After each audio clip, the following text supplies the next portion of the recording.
Lesson 3. Rip Van Winkle.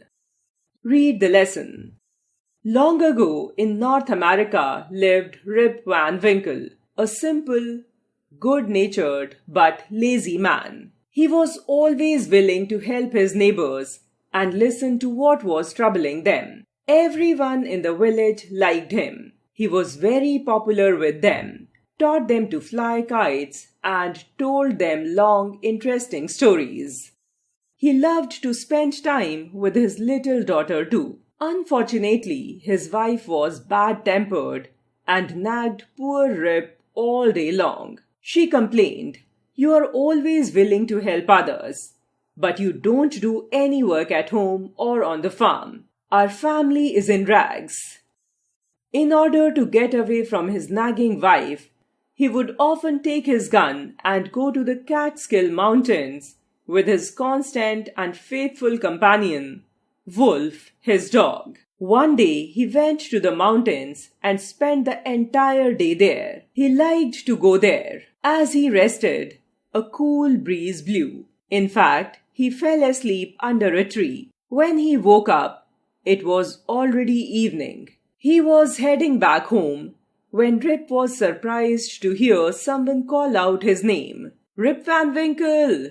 Rip Van Winkle!" He turned and saw a strange little man going up the mountain slope, carrying a barrel on his back. He was bending under its weight. The stranger asked Rip to help him. So he did, and they went ahead. Rip also heard the sound of distant thunder. Soon they reached an open clearing. Rip was astonished to see man strangely dressed, little men playing ninepins. They were rolling balls, and it was the noise which had sounded like thunder. The men looked serious and were absolutely quiet while playing. When the dwarfs noticed Rip, they stopped the game and stared at him. They took the barrel and emptied its contents into big containers with handles. They drank from it and offered it to Rip too. Since he was very thirsty, he drank it and liked it. He took more of it and soon drifted into a deep, deep sleep. When Rip awoke, it was a bright morning. There was sunshine around, and he thought he had slept all night.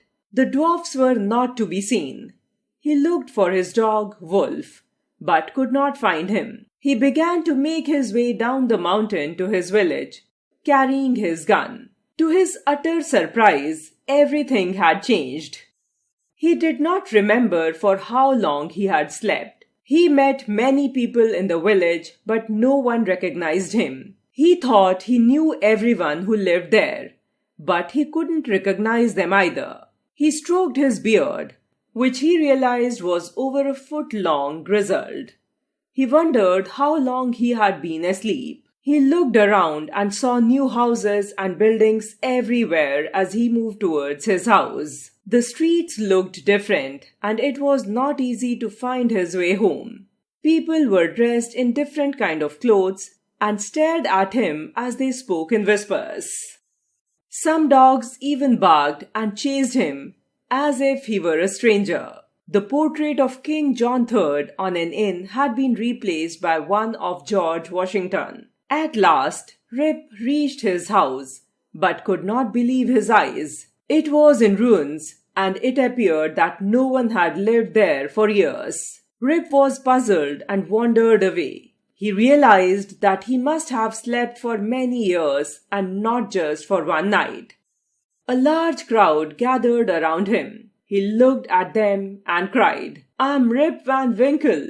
Doesn't anyone here remember me?" He discovered that his wife had died and most of his friends were killed fighting in the American Revolution. He also realized that he had been away from the village for 20 years. His grown-up daughter was there with her baby in arms.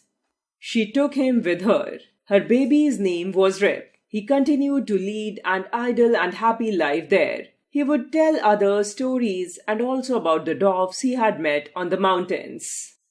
New words: willing, ready; bad-tempered, easily annoyed or angered; nagged, constantly found fault with someone. In rags, in torn and worn out clothes. Distant, far away. Astonished, greatly surprised. Utter, complete. Grizzled, having grey hair.